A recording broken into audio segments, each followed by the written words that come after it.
السلام علیکم ورحمۃ اللہ وبرکاتہ۔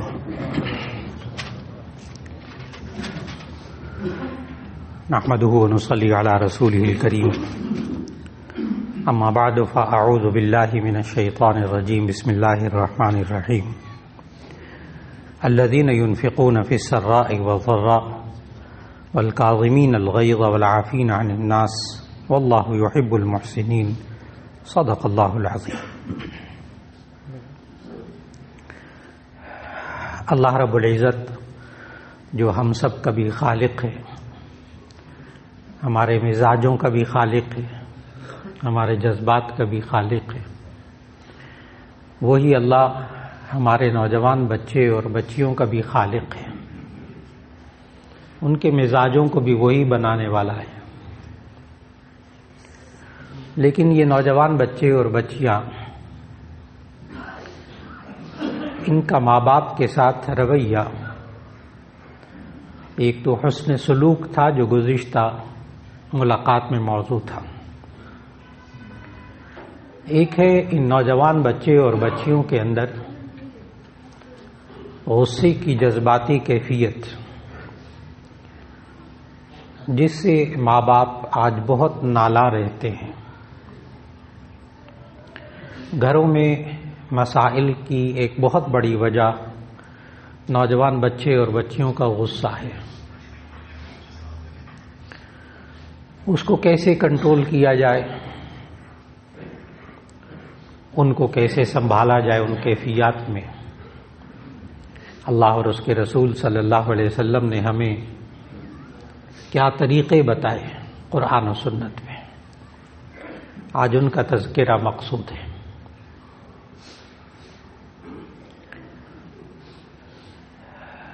سب سے پہلی بات تو یہ ہے کہ جب ہم سمجھتے ہیں کہ جذبات کا خالق بھی اللہ ہے، سوچوں کا خالق بھی اللہ ہے، اور ماں باپ کی سوچوں کا خالق بھی، ان کے رویوں کا، ان کے جذبات کا خالق بھی اللہ ہی ہے، اس لیے ہمیں ان جذبات کو اللہ اور اس کے رسول صلی اللہ علیہ وسلم ہی کے مطابق سمجھنا چاہیے۔ خرابی تب پیدا ہوتی ہے جب ہم انہی جذبات کو اپنی سوچ سے حل کرنے کی کوشش کرتے ہیں، ان جذباتی مسائل کو ہم اپنی مرضی، ہم اس وقت نہیں سوچتے، ہم بڑے نہیں سوچتے، ہم بزرگ نہیں سوچتے، ہم ماں باپ نہیں سوچتے کہ اب اللہ اور اس کے رسول صلی اللہ علیہ وسلم کا ہمارے لیے کیا حکم ہے۔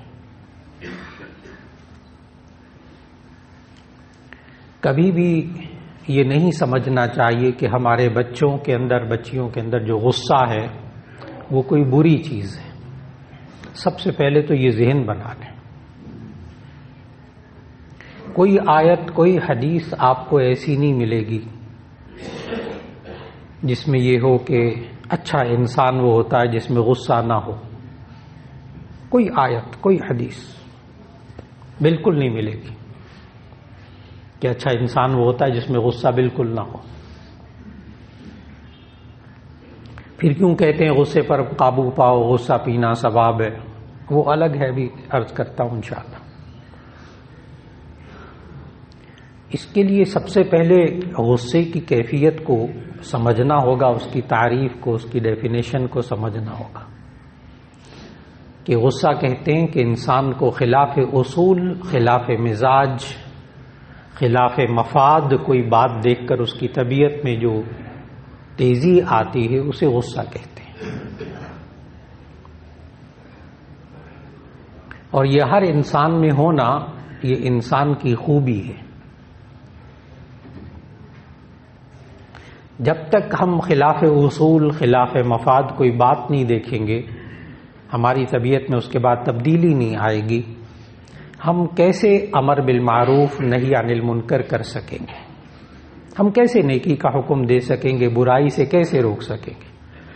نبی صلی اللہ علیہ وسلم نے اس کے 3 درجات بتائے، 3 سٹیپ بتائے حدیث میں کہ من رأى منکم منکرا فلیغیر بیدہ فإن لم يستطع فبلسانه فإن لم يستطع فبقلبه وذلك أضعف الإيمان۔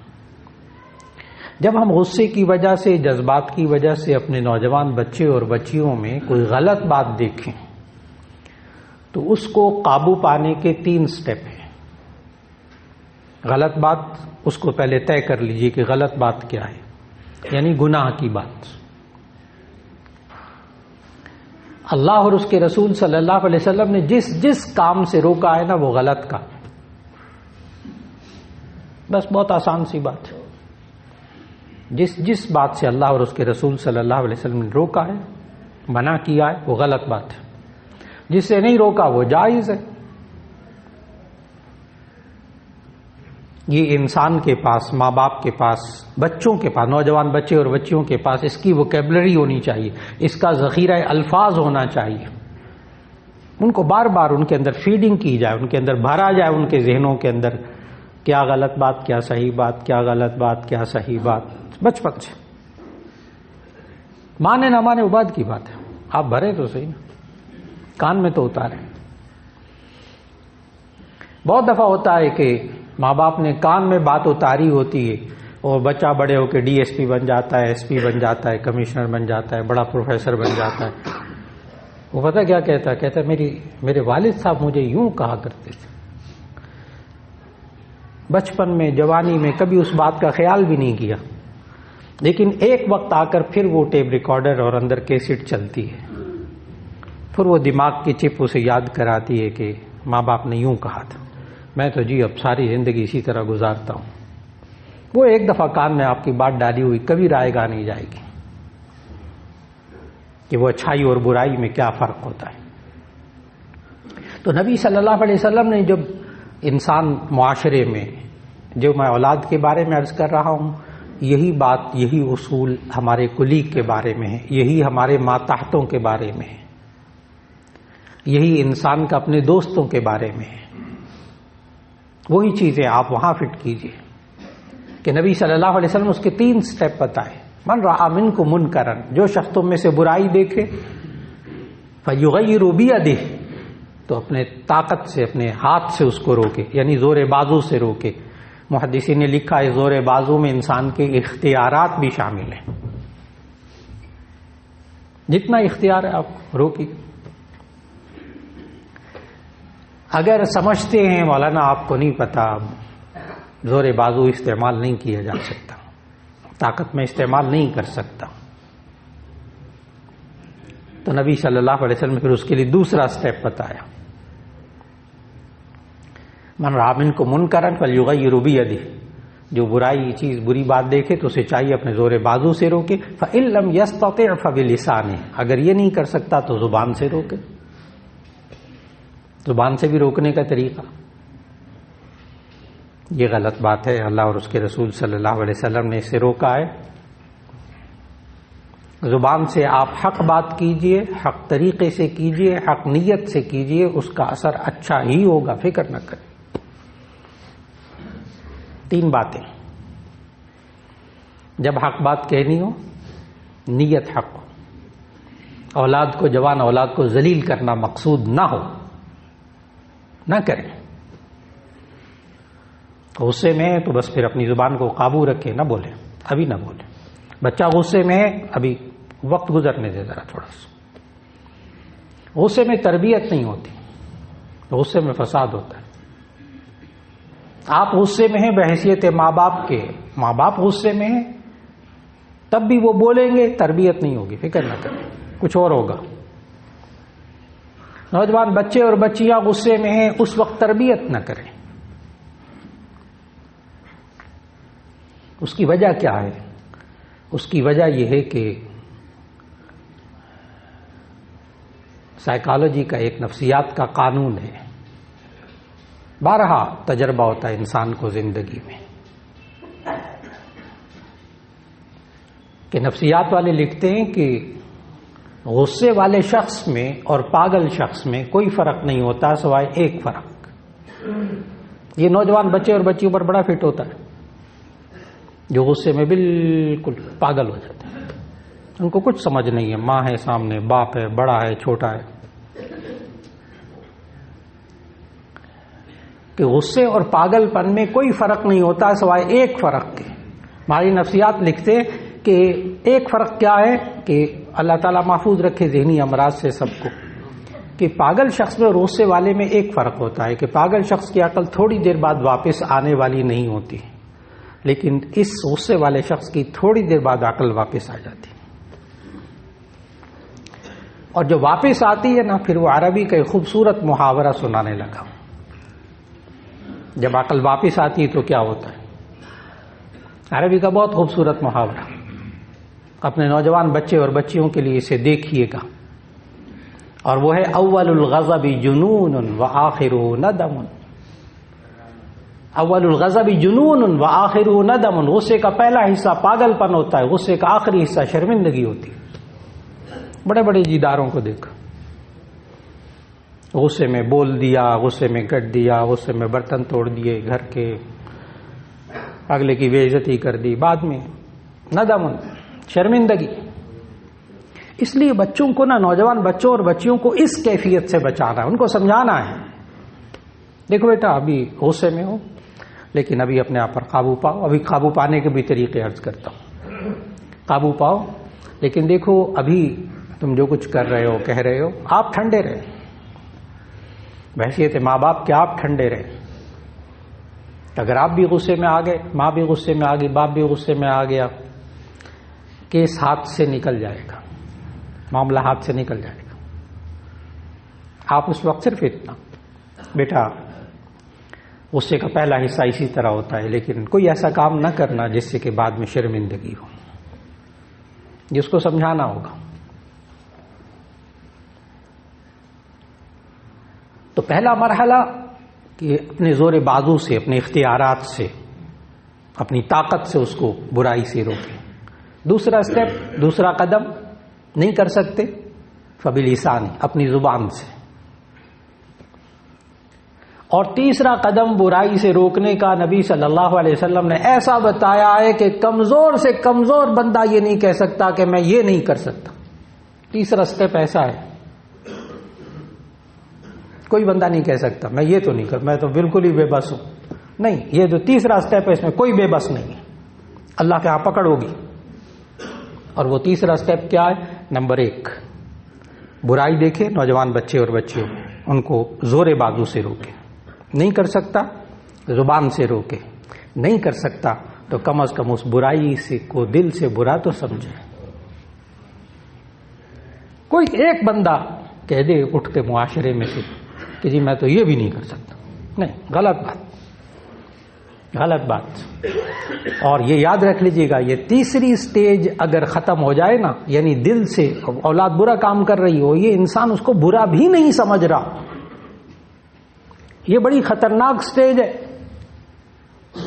بہت خطرناک سٹیج ہے۔ اس لیے کہ آگے آخری جملہ نبی صلی اللہ علیہ وسلم نے بڑا عجیب فرمایا ہے، جہاں یہ فرمایا نا کہ فَإِن لَّمْ يَسْتَطِعْ فَبِقَلْبِهِ، اگر اس کی بھی طاقت نہیں رکھتا تو دل سے برا سمجھے۔ کیوں خطرناک کیوں ہے؟ وَذَلِكَ أَضْعَفُ الْإِيمَانِ، یہ ایمان کا کمزور ترین درجہ ہے۔ اس کا مطلب یہ ہوا کہ اگر اولاد کو برا کام کرتے ہوئے انسان دیکھے اور دل میں بھی اس کو برا نہ سمجھے تو اپنے ایمان کی فکر کرے، وہ جو کمزور ایمان تھا وہ بھی نہیں۔ اس لیے میں نے عرض کیا بہت خطرناک۔ اس چیز سے ہمیں کس نے روکا کہ ہم اس برائی کو برا نہ سمجھیں؟ اس سے پتہ کیا ہوگا کہ جب انسان اولاد کو دیکھے کہ یہ برا کام، خاص طور پر نوجوان، کیونکہ بچوں کو ہم ڈانٹ سکتے ہیں، زور بازو استعمال کر سکتے ہیں، منوا سکتے ہیں، نوجوان اولاد میں ہم منوانے کی پوزیشن میں نہیں ہوتے، اصل بات یہ ہے۔ تو اس وقت کیا کرنا ہے؟ کم از کم دل سے برا سمجھنا ہے۔ اس سے ہوگا کیا کہ ہم جب معاشرے میں رہتے ہوئے بحیثیت ماں باپ اس کو دل سے برا سمجھ رہے ہوں گے تو ہم اس برے کام میں خود شریک نہیں ہوں گے، اور اگر دل سے بھی برا ہم اس کو نہیں سمجھیں گے تو ایسی صورت میں ماں باپ بھی اس برے کام میں شریک ہو جائیں گے، پکی بات ہے، کیونکہ برا ہی نہیں سمجھ رہے نا۔ میں اب مثالیں نہیں دوں گا، ڈھیروں مثالیں ہیں، ڈھیروں مثالیں ہیں۔ اپنی نظروں کی حفاظت، اپنے کانوں کی حفاظت، اپنی زبان کی حفاظت، کتنی ساری باتیں ہیں جو آج کے معاشرے کی ماں باپ، نوجوان بچے، نوجوان بچیاں سب کچھ تفریح کا سامان دیکھ رہے ہوتے ہیں، نہ باپ برا سمجھ رہا ہوتا ہے نہ ماں برا سمجھ رہی ہوتی ہے، کہانی ختم ہو گئی، ایمان کی کہانی ختم ہو گئی، یہ دل سے برا ہی نہیں سمجھ رہا۔ اس لیے ہم معاشرے میں رہتے ہوئے اس برائی کو کم از کم برا سمجھیں گے تو پتہ کیا ہوگا، کسی وقت نماز کے بعد دعا کے لیے ہاتھ اٹھائیں گے نا یہ ماں باپ، تو زبان سے الفاظ یہ نکلیں گے، انشاءاللہ نکلیں گے، اے اللہ یہ میرے نوجوان بچے بچیاں فلاں برائی میں مبتلا ہیں، اے اللہ ان کو ہدایت دے دے، اے اللہ ان کو معاف کر دے، نکلے گا زبان سے۔ اور یہ دعائیں کام آئیں گی، یہ دعائیں کام آتی ہیں۔ ماں باپ جو رو رو کر دعائیں مانگتے ہیں نا اولاد کے لیے، اس وقت دعائیں کام آتی ہیں، فکر نہ کریں، اللہ ہے موجود۔ ہم کیسے سنبھالیں ان حالات کو؟ پھر اس کے بعد شروع سے نوجوان بچے اور بچیوں کو ڈھنگ بتائیں جو نبی صلی اللہ علیہ وسلم نے سمجھائے غصے پر قابو پانے کے، اس لیے کہ اس میں ہمیں پہچاننا ہے۔ جب بچوں کو غصہ آئے، میں نے پہلے عرض کیا کہ غصہ ہونا انسان کی خوبی ہے، غصہ نہ ہونا انسان کا عیب ہے، انسان کی برائی ہے۔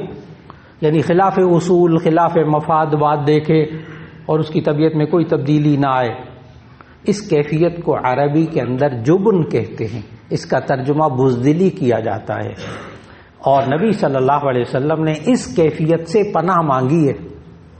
دعائیں آپ کو یاد ہیں، اللہم انی اعوذ بک من الجبن، اے اللہ میں بزدلی سے تیری پناہ مانگتا ہوں، تیری پناہ بزدلی سے، کہ خلاف اصول خلاف مزاج بات دیکھوں اور میرے اندر کوئی تبدیلی نہ آئے، میرے اندر احساس ہی پیدا نہ ہو گئی۔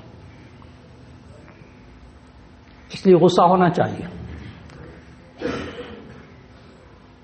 بچوں کے اندر غصہ ہو، نوجوان بچے اور بچیوں کے اندر، تو ایسی صورت میں ان کو غصے پر قابو پانا، برے غصے پر قابو پانا۔ ایک ہے اچھا غصہ، ایک ہے برا غصہ۔ اچھا غصہ وہ ہے جو اللہ اور اس کے رسول صلی اللہ علیہ وسلم کے احکامات کو ٹوٹتا دیکھ کر جو غصہ آئے وہ اچھا غصہ ہے، لیکن اس پر بھی نبوی طریقے سے عمل کرنا ہے، اس پر بھی اپنی سوچ سے عمل نہیں کرنا، پھر ہم غلطی کر بیٹھتے، کیسے؟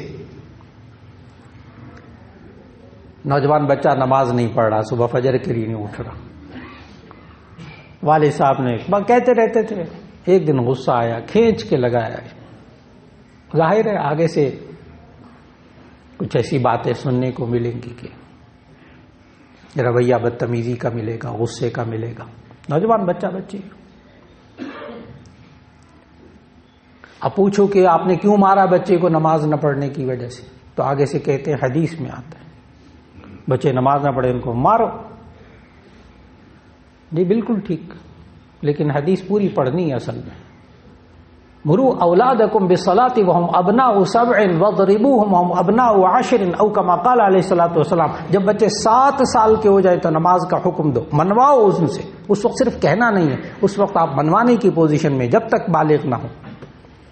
بچے آپ کی کسٹڈی میں ہیں، بچوں کے آپ ذمہ دار ہیں، بالغ ہونے سے پہلے آپ بچوں کو منوانے کی پوزیشن میں ہوں گے شرعی طور پر، اور جب بچے بالغ ہو جائیں پھر آپ صرف کہیں گے، پھر مار پیٹ نہیں۔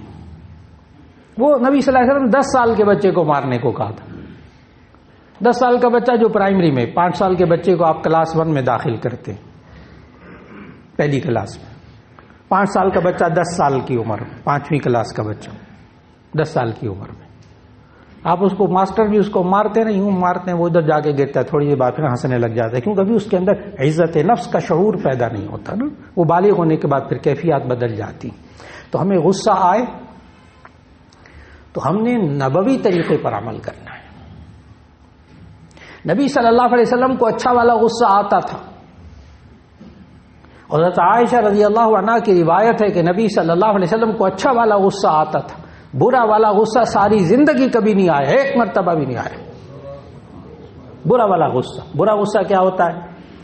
اپنے ذاتی مفاد، ذاتی سوچوں، ذات کی وجہ سے جو غصہ ہے، اس کا کبھی نبی صلی اللہ علیہ وسلم نے کبھی انتقام نہیں لیا، ایک دفعہ انتقام نہیں لیا۔ اور عجیب بات ہے کہ ہمیں اپنے نوجوان بچے اور بچیوں پر جتنا غصہ آتا ہے نا، اگر ہم گزشتہ 10 دن میں جتنی دفعہ غصہ آیا نوجوان بچے اور بچیوں پر، حیرت ہوتی ہے، وہ غلط والا ہی غصہ آتا ہے، اچھا والا غصہ بہت کم، الا ماشاء اللہ۔ زیادہ تر معاشرے کے اندر ہمیں دوست احباب پر بھی، رشتہ داروں پر بھی، اپنی اولاد پر بھی جو غصہ آتا ہے، عموماً وہ اس میں ذاتی باتیں ہوتی ہیں، اللہ اور اس کے رسول کی بات نہیں ہوتی درمیان میں صلی اللہ علیہ وسلم۔ نبی صلی اللہ علیہ وسلم کو ذاتی غصہ کبھی نہیں آیا، اپنی ذات کو کسی نے تکلیف پہنچائی کبھی انہیں معاف کر دیا اس کو۔ لیکن حضرت عائشہ رضی اللہ عنہا فرماتی ہیں کہ جب نبی صلی اللہ علیہ وسلم کے سامنے حق کے خلاف ہوتا، یعنی قرآن و سنت حق کے خلاف اگر ہوتا ہوا دیکھیں تو نبی صلی اللہ علیہ وسلم کے غصے کے سامنے کوئی ٹھہر نہیں سکتا تھا، پھر ٹھہر کوئی نہیں سکتا تھا۔ یہ الفاظ کا ترجمہ عرض کر رہا ہوں۔ صحابہ کے اندر بھی کوئی غلطی ہوتا دیکھتے تھے حق کے خلاف، جیسے ابواب القدر، جامع ترمذی کی حدیث ہے، ابواب القدر کی پہلی حدیث کہ نبی صلی اللہ علیہ وسلم گھر سے باہر تشریف لائے تو بعض صحابہ نا لیلۃ القدر کی تاریخ کے بارے میں جھگڑ رہے تھے، کب ہوتی ہے۔ نبی صلی اللہ علیہ وسلم باہر تشریف لائے تو فرمایا کہ تمہارے اس جھگڑے کی وجہ سے وہ تعیین اٹھا لی گئی ہے، میں تمہیں اس کام کے لیے بھیجا گیا ہوں۔ اور پھر پتہ ہے وہاں حدیث کے الفاظ بولوں گا ذرا، حدیث کے الفاظ، نبی صلی اللہ علیہ وسلم کو غصہ پھر کتنا آتا تھا۔ راوی وہاں حدیث میں نقل کرنے والے راوی الفاظ نقل کرتے ہیں کأنما فقی فی وجنتیہ الرمان، گویا کہ نبی صلی اللہ علیہ وسلم کے رخسار مبارک میں انار نچوڑ دیا گیا، سرخ انار نچوڑ دیا گیا، اتنا غصہ آیا۔ اچھا والا غصہ آتا تھا نبی صلی اللہ علیہ وسلم، اس پر عمل کرتے تھے طریقے سے، کبھی اپنی بیوی کو کبھی نہیں مارا ساری زندگی، ایک مرتبہ بھی، 9 بیویاں، باتیں ہوتی تھی، 9 بیویاں، کل 11 بیویاں، کبھی بچے پر ساری زندگی ہاتھ نہیں اٹھایا، ساری زندگی کبھی بھی۔ اب وہ اگر کیفیت ایسی آ جائے تو نبی صلی اللہ علیہ وسلم نے کچھ طریقے بتائے، یہ بچپن سے بتانے کی باتیں اپنے بچے اور بچیوں کو خاص طور پر، کہ جب غصہ آئے تو نبی صلی اللہ علیہ وسلم نے فرمایا کہ یہ پڑھو اعوذ باللہ من الشیطان الرجیم لا حول ولا قوت الا باللہ العلی العظیم۔ فرمائے ساتھ کہ یہ شیطانی اثرات ہوتے ہیں، برے غصے کی وجہ شیطانی اثرات، اعوذ باللہ من الشیطان الرجیم لا حول ولا قوت الا باللہ العلی العظیم۔ دوسرا طریقہ بتایا نبی صلی اللہ علیہ وسلم نے، کتاب الغضب مشکات میں حدیث موجود، اذا غضب احدکم فلیضطجع والا فلیجلس، او کما قال علیہ الصلوۃ والسلام، اگر کسی کو غصہ آئے کھڑا ہے تو بیٹھ جائے، بیٹھا ہے تو لیٹ جائے،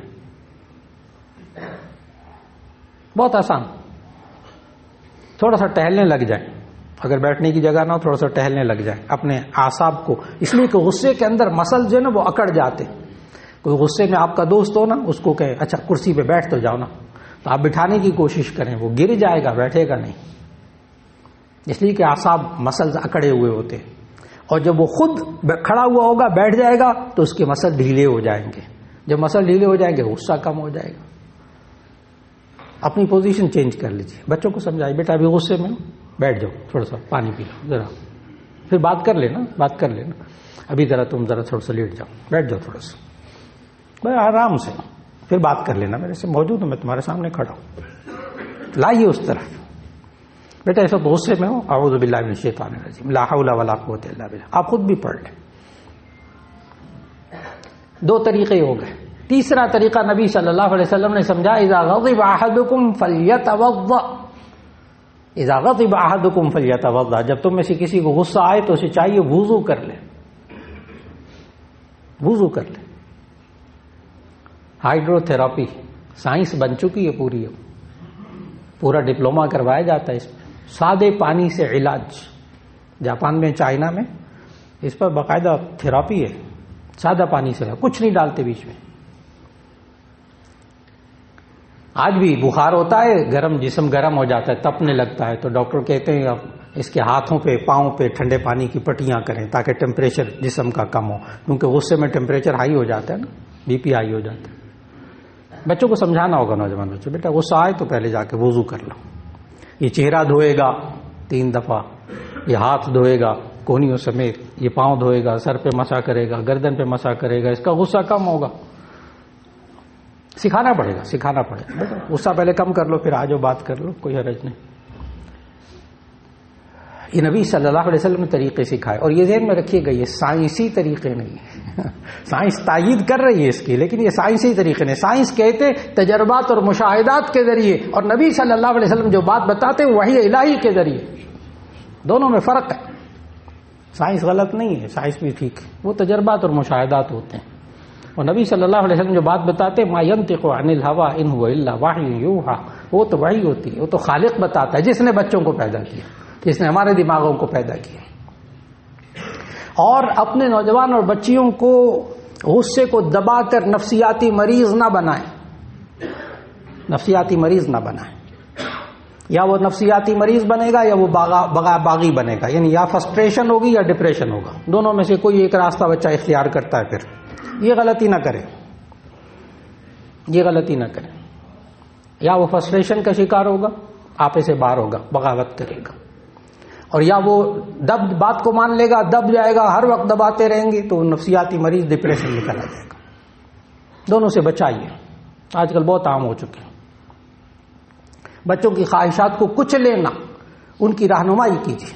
زیادہ غصہ اسی پر ہے، میں نے شروع میں عرض کیا، خواہشات پر غصہ ہے، اس کو کچھ لینا، اس کو راستہ دکھائیں، اس کو اچھا اور برا راستہ دکھائیے، اس لیے کہ ان کو آپ نے بہادر بنانا ہے۔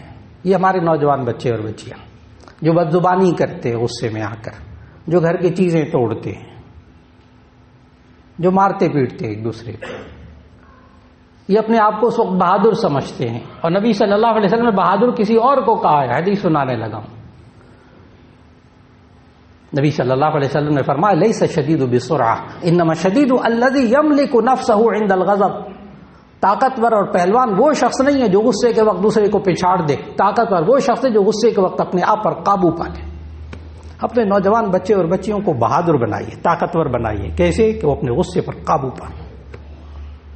اللہ رب العزت ہمیں خاص طور پر ہمارے گھروں میں، معاشرے میں غصے کی تباہیاں، نفرتوں کی تباہیاں، اللہ ہمیں اس کے ہمیں محفوظ فرما لیں۔ وآخر دعوانا ان الحمد للہ رب العالمین۔